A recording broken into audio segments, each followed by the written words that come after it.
Most interesting. Bloody hell, you frightened me there. Don't do that. 2 blokes in a graveyard.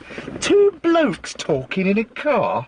Weird to the weird. Strange to the strange. Well, well, it's dead quiet here. It's dead quiet.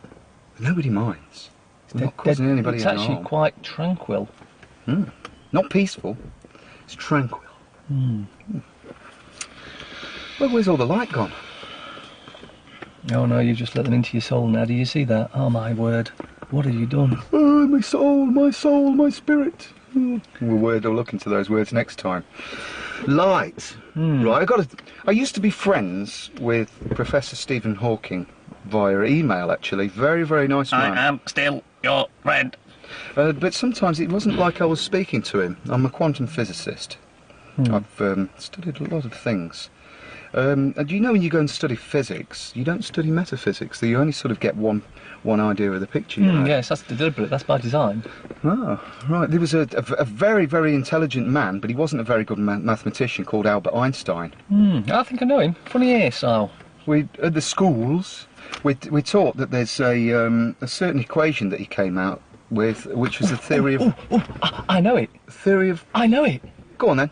E equals mc squared. Energy equals mass times the speed of light squared. And the speed of light is allegedly 300 millimetres a second. So I asked Professor Hawking by email, what light? Which light? And did you go to the source? He unfriended me. So I've got a message for Professor Stephen Hawking. In fact, I've got a little statement because I've figured something out. Aha. Right. Here's a bit of science for you. Science. We like this science. Is what they don't teach at school. Right. Light does not have a speed nor travel. It is repeated wave field to wave field in cycles of 9 octaves. Yeah. Interesting. Scientists now realise that energy and mass are one. What they should realise is that energy, mass, light and consciousness are one. Nothing can be created, it's only rearranged.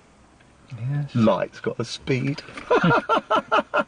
That's because they like to try and make you believe their version of events. Do you know in polarity, in an electrical circuit, you've got the push and the pull. Do you know what the push is? Let's look at it this way. Say if me and this fantastic friend of mine next to me, and no, I'm not his chauffeur, or his bodyguard, he's mine. If, say, he was going to fall off a cliff, and I pushed him off, do you think that'd be good or bad?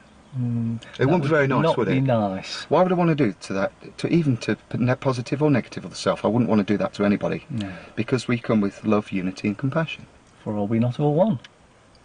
What a great statement. Thank you. You know, when we do all come together, you've seen what happens in some situations when we do come together and try and assist, not help, try and assist others. We don't want them to lose, but we know something's corrupt. And when somebody walks a negative path, they don't care about anybody else but themselves. That's why they live to ripe old ages, 90, 100 years old. You see these people that apparently you have to bow in their presence and call them their highness. Yeah. Between you and whatever you think the creator is, you're it. You know, nobody's above you and nobody's below you. And if we do come together in unity, this would be great, wouldn't it? That's a great statement, Things will change. my wonderful friend. Thank you so much. And spoken Love and light with the correct phonetics of as well. ourselves. So getting back to this scenario where he stood on the edge of the cliff, Yeah. I notice you bloodsuckers would push him off. That's not very nice, is it? I'd save him. You see, somebody who walks a negative path, negative other self, is the push. And this happens in circuitry, so they would push him off. But the positive is a pull, so I would pull him in from falling over the cliff. So, love and light to all. Live long and prosper.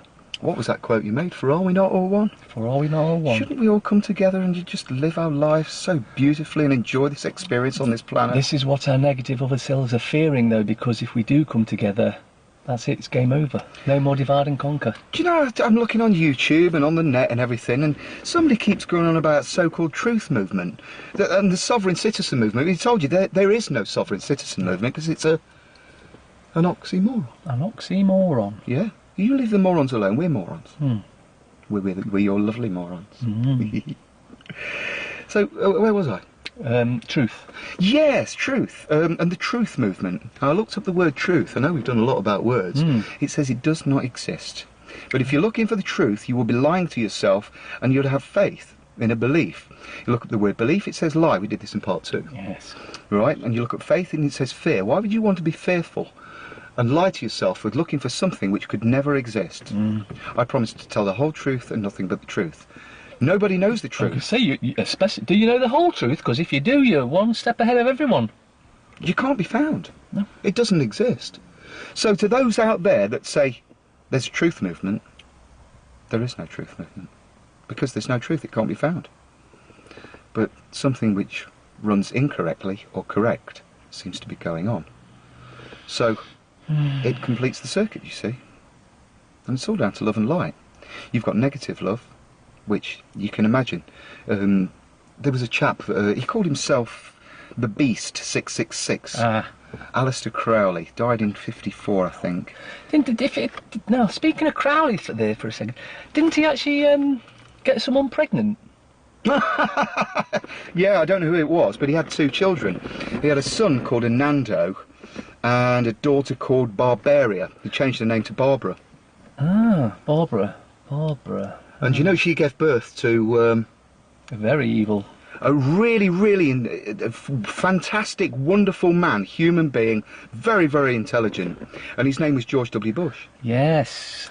Right? He's actually the grandson to Alistair Crowley, the most evil man in the world. In fact, he called himself the Beast 666.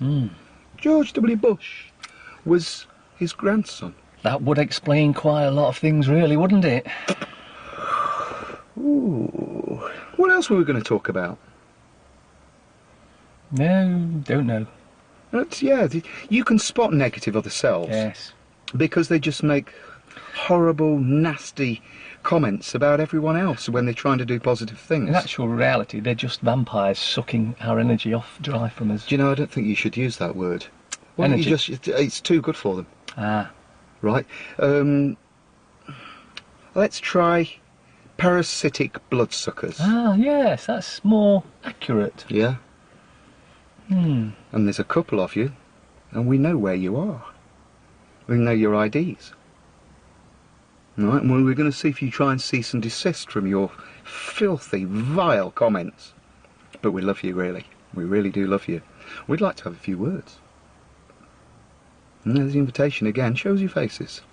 Come to one of our meetings or events. Introduce yourselves. Or maybe we could go to one of theirs. Or maybe we could come and visit you. There's a lovely little wine drinking place in Canada or America where a few go. Yes. Field McConnell. We'll send you the address where our negative other selves go drinking little old wine. And see if you can spot a few of them. We do love you, unconditionally. So, that's the Sack and Crack and Mac and Crap show. Yeah. Or call it what you like. We're only here for to give you a bit of fun and a bit of love and light. And we only spread the message of unity. Oneness.